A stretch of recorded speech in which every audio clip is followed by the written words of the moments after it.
जिन और औरतों और लड़कियों पर तुम लोग कमेंट्स करते हो, क्या वो किसी की माँ और बहन नहीं है, या फिर इज्जत का हक सिर्फ तुम्हारी ही माँ और बहन को है? बेटे को सिखाया सबक। सरिता जी बहुत देर से रसोई में चुपचाप खाना पका रही थी। शर्मा जी कब से उन्हें आवाज दे रहे थे, अरे सरिता, एक गिलास पानी ला दो। लेकिन सरिता जी तो अपनी ही सोच में डूबी हुई थी। और डूबे भी क्यों ना, उन्होंने आज दृश्य ही कुछ ऐसा देखा था। आज जब सरिता जी अपनी पड़ोसन शांति के साथ बाजार से सब्जी लेकर लौट रही थी, तो उन्होंने देखा कि बाजार के नुक्कड़ पर कुछ लड़के आने जाने वाली सभी लड़कियों और औरतों को परेशान कर रहे थे और तरह तरह के कमेंट्स पास कर रहे थे। कभी कहते, अरे आंटी कहाँ जा रहे हो, और कभी, ओहो ये लड़की तो कितनी सुंदर है। जब सरिता जी ने ध्यान से देखा तो पाया कि उनका बेटा नीरज भी उन्हीं लड़कों में से एक वहाँ खड़ा था, जिसे देखकर सरिता जी एक बार को तो बहुत चौंक गई थी कि मैंने तो ऐसी परवरिश नहीं दी थी अपने बेटे को। और अब मन ही मन सरिता जी सोच रही थी कि लगता है कहीं ना कहीं मेरी ही परवरिश में कोई कमी रह गई थी। रिया अपनी माँ को जाकर कहती है, अरे माँ क्या कर रही हो, कहाँ खोई हो, पापा कब से आवाज लगा रहे हैं। और इससे सरिता जी अपनी सोच से बाहर आ जाती हैं। क्या हुआ माँ, कहाँ खोई हुई थी? कुछ नहीं बेटा, बस तुम्हें समझाते समझाते लगता है अपने बेटे को सिखाना भूल गई हूँ। क्या बोल रही हो माँ, मेरी तो कुछ समझ में नहीं आ रहा है। तुम वो सब छोड़ो और अपने पापा को खाना सर्व कर दो। उस रात सरिता जी को नींद नहीं आती है और वो सारी रात यही सोचती रहती हैं कि उनकी परवरिश में कहाँ कमी रह गई। फिर खुद से कहती हैं, अभी भी देर नहीं हुई है, मुझे ही कुछ करना होगा। और अगले दिन सरिता जी अपनी बेटी रिया को भी अपने साथ बाजार चलने के लिए कहती हैं, लेकिन वो दोनों अपने पल्लू से अपना चेहरा ढक लेती हैं। रिया पूछती है, माँ ये क्या कर रहे हैं हम लोग?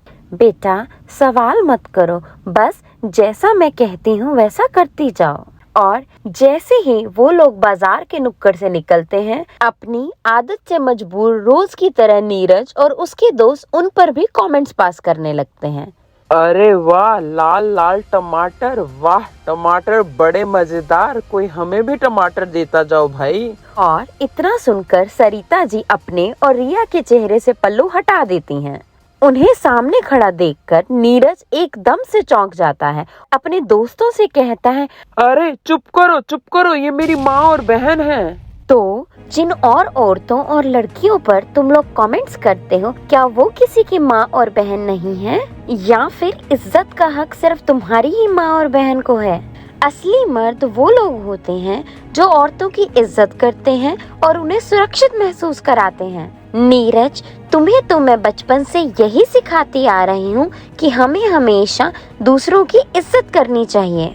सभी लड़कियों और औरतों का सम्मान करना हमारे संस्कार का हिस्सा होना चाहिए, लेकिन तुमसे मुझे ये उम्मीद नहीं थी। तभी वहाँ आसपास के और भी लोग इकट्ठा हो जाते हैं और भीड़ में से एक लड़की कहती है, आंटी इन लोगों का तो रोज का यही काम है। जैसे ही कुछ लड़कों की वजह से तो मुझे बाहर निकलना भी बहुत अनसेफ लगने लगा है।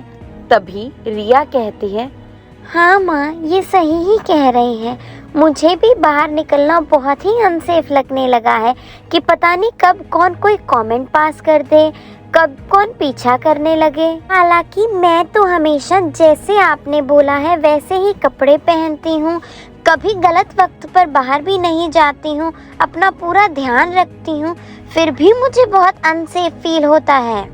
बेटा इसमें गलती तुम्हारी नहीं है, शायद गलती हम माँओं की है कि हम अपनी बेटियों को तो ये सिखाती रही कि उन्हें सेफ कैसे रहना है, लेकिन अपने बेटों को ये सिखाना भूल गई कि उन्हें लड़कियों को सेफ फील कैसे कराना है। यह सब बातें पास खड़े नीरज और उनके दोस्त नजरें झुकाकर सुन रहे होते हैं और नीरज अपनी माँ से कहता है, माँ मुझे माफ कर दो, मुझे कभी एहसास ही नहीं हुआ कि हमारा छोटा मोटा मजाक किसी के लिए इतना ही परेशानी वाला हो सकता है कि उन्हें घर से बाहर निकलना भी अनसेफ लगने लगे। मैं आपसे वादा करता हूँ कि आज के बाद मैं कभी भी ऐसी कोई हरकत नहीं करूँगा और ना ही किसी और को करने दूंगा। मुझे मेरी गलती का एहसास हो गया है। अब से मैं कभी भी किसी भी लड़की को तंग नहीं करूँगा।